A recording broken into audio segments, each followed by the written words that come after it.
Good afternoon, Eagles family. Welcome back to the nest. The record says 4-0, but let's be real. These wins haven't come easy. Every week it feels like we're living on the edge. But that's exactly where this team shows its true character. The Eagles might not be blowing teams out, but when the clock is ticking and the game's on the line, they know how to deliver. Now, Week 5 brings a massive challenge. Denver is coming in with one of the toughest defenses in football and a run game that can punish anyone. But here's the difference. We've got the link, we've got the crowd, and we've got a team that refuses to break, no matter how rough it gets in the trenches. So before we break it all down, hit that like button, drop your predictions in the comments, and let's show the NFL what Eagles Nation is all about. Fly, Eagles, fly. Let's get straight to it. The Eagles are undefeated at 4-0, but the reality is that this hasn't been a smooth or dominant ride. Every game so far has come down to one score, and while that kind of football is stressful, it's also exactly where this team thrives. They've built a reputation for closing out tight games, but here's the truth. The numbers suggest this has been one of the most statistically uninspiring 4-0 starts in NFL history. In fact, among all teams since the 1970 merger that began a season 4-0, the Eagles rank dead last in several key categories. They are last in yards gained, last in yards per play, last in yards per completion, and near the bottom in sack rate and point differential. Think about that. Out of 148 teams that have ever started 4-0, the Eagles sit almost at the bottom in multiple offensive and defensive metrics. Now, here's the thing. This team has been outgained in 3 straight games, by 78 yards against Kansas City, 68 yards against the Rams, and a staggering 176 yards against Tampa Bay. Yet they still found a way to win every single one. And that's the paradox of this Philadelphia squad. They don't look clean, they don't look efficient, but they just keep stacking wins. That's the mark of a battle-tested team with a championship mindset. Still, the longer you play sloppy, the more dangerous it becomes. Winning close games is a skill, yes, but if you consistently play with fire, eventually you can get burned. Let's talk about the Week 5 matchup against Denver. On paper, this is a fascinating showdown. Philadelphia has a built-in advantage, extra rest and the body clock edge. Denver played on Monday night, then had to travel across time zones for a Sunday afternoon kickoff at Lincoln Financial Field. The Eagles, meanwhile, played Sunday and will be in front of nearly 70,000 fans at the Link, where they've now won 13 straight games. That's 379 days without a loss at home. Add to it that Denver has dropped 7 of its last 8 road games,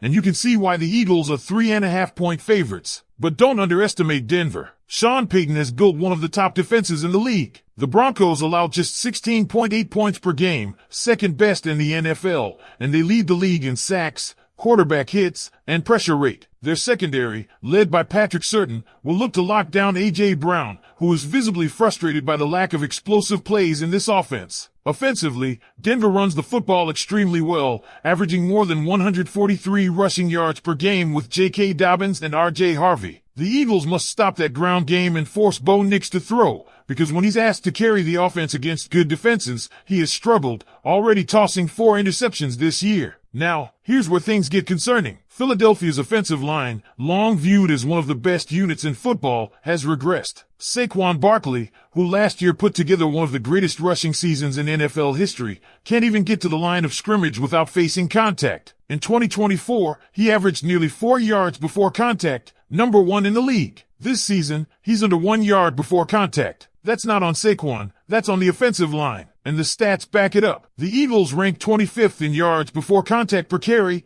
27th in run stuff rate, and 26th in pass block win rate. Landon Dickerson, who is one of the highest paid guards in the NFL, has been targeted and beaten repeatedly, allowing 13 pressures and 3 sacks already. Cam Jurgens and Tyler Steen haven't been consistent, and Lane Johnson, while still very good, hasn't been able to stay fully healthy. It's shocking to say, but this line is playing nowhere near an elite level, and it's the number 1 reason why the offense can't find rhythm. When Jalen Hurts is facing interior pressure, it disrupts everything. He's a shorter quarterback, and when defenders collapse the middle, his vision gets cut off. Plays are broken before they even develop. And when you combine that with a new offensive coordinator, Kevin Patullo, still finding his identity as a play caller, the growing pains are obvious. The good news? The defense is loaded with young stars. Quinyon Mitchell and Cooper DeJean are playing at an elite level in their second year, locking down receivers and making plays that veterans struggle to recognize. Mitchell was even named NFC Defensive Player of the Week after allowing just 2 catches for 6 yards on 9 targets while breaking up 5 passes. That kind of performance in 100-degree Tampa heat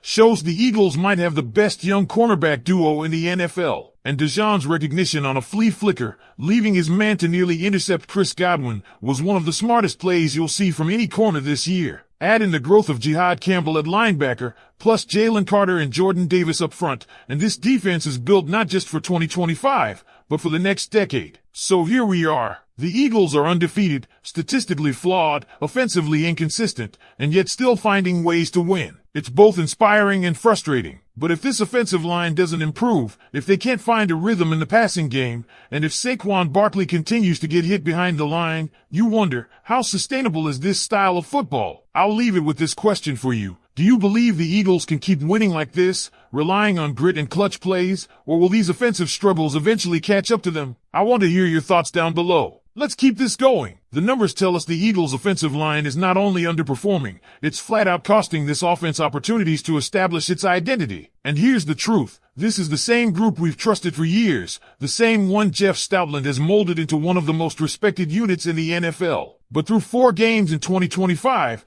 they've been inconsistent, undisciplined, and unable to win matchups the way we're used to seeing. That's the elephant in the room right now. When you break it down individually, Jordan Mailata has been excellent. In fact, you can argue he's playing at a Pro Bowl level at left tackle, keeping Jalen Hurts clean off the blind side. Lane Johnson, when he's on the field, is still solid, but he's had trouble staying fully healthy. But it's the interior that's killing the Eagles. Landon Dickerson, Cam Jurgens, and Tyler Steen have given up 26 pressures combined. That's unacceptable for a line that's supposed to set the tone. And Dickerson specifically looks off. His pass blocking grades have been poor every week. He's already surrendered 3 sacks, and his body language suggests he's not right physically. Whether it's a lingering back or knee issue, he's getting beat badly against elite defensive tackles. And think about the impact of that. When pressure is coming up the middle, Hurts doesn't even have a chance to go through his progressions. That's why we're not seeing A.J. Brown break out the way he normally does. That's why Saquon Barkley is getting swallowed up behind the line. Defenses are clogging the middle, and the Eagles aren't finding answers. Barkley looks just as explosive as he did in his record-breaking 2024 season. His burst is there, his vision is sharp, but he's running into brick walls because the holes simply aren't being created. You look at last year's stats, and Barkley averaged nearly 4 yards before contact per rush attempt. That was elite, historic, best in the league. This year, he's under 1 yard. That's not on him, that's on the guys up front. And without that production, the Eagles' offense has been reduced to short stretches of rhythm followed by frustrating droughts. They haven't pieced together a full 60 minutes yet, and that's the dangerous part. So what needs to change? First, Stoutland has to figure out the interior. Tyler Steen shows flashes, but his inconsistency hurts drives. Do you simplify the scheme for him? Do you provide more double-team help in the run game? Something has to shift, because opponents are going to keep exploiting this weakness until it's fixed. Second, Sirianni and Patullo have to scheme around these struggles. That means more quick game passes, more designed rollouts for Hurts, and getting Dallas Goedert and Barkley involved in the short passing game to take pressure off the line. You can't just wait for the protection to improve, you've got to adjust immediately. And then there's A.J. Brown. He's not a distraction yet,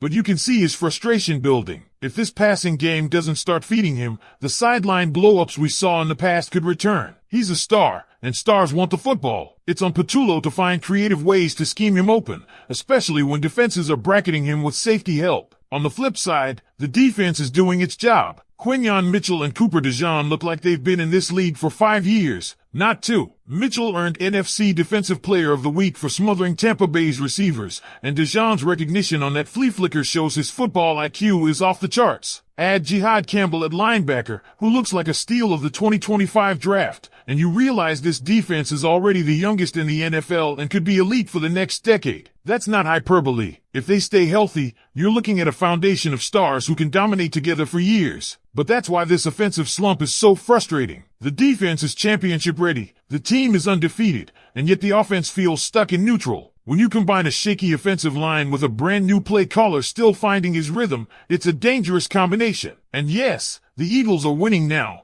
but come playoff time, when you face teams like the 49ers, Bills, or Chiefs, That lack of rhythm could be the difference between another Super Bowl run and another season of disappointment. So here's where I'll leave you for now. The Eagles are 4-0, but the style of football they're playing isn't sustainable. They have the talent, they have the coaching staff, and they've proven they can make in-season adjustments before. But the offensive line must return to dominance, or everything else could unravel. I want to hear from you. Do you believe Jeff Stoutland can get this offensive line back to its dominant form? Or are the struggles we're seeing a sign of deeper problems that will haunt this team later in the year? Drop your thoughts in the comments right now. And don't forget, hit that like button, subscribe for daily Eagles coverage, and stay tuned. There's another video on screen breaking down how Philadelphia's defense could become the best in the NFL this year. And let's take this conversation even further, because if there's one thing we've learned about this Eagles team, it's that they are incredibly resilient. But resilience only gets you so far when the margins are razor thin in the NFL. The offensive line has been the identity of this franchise for years,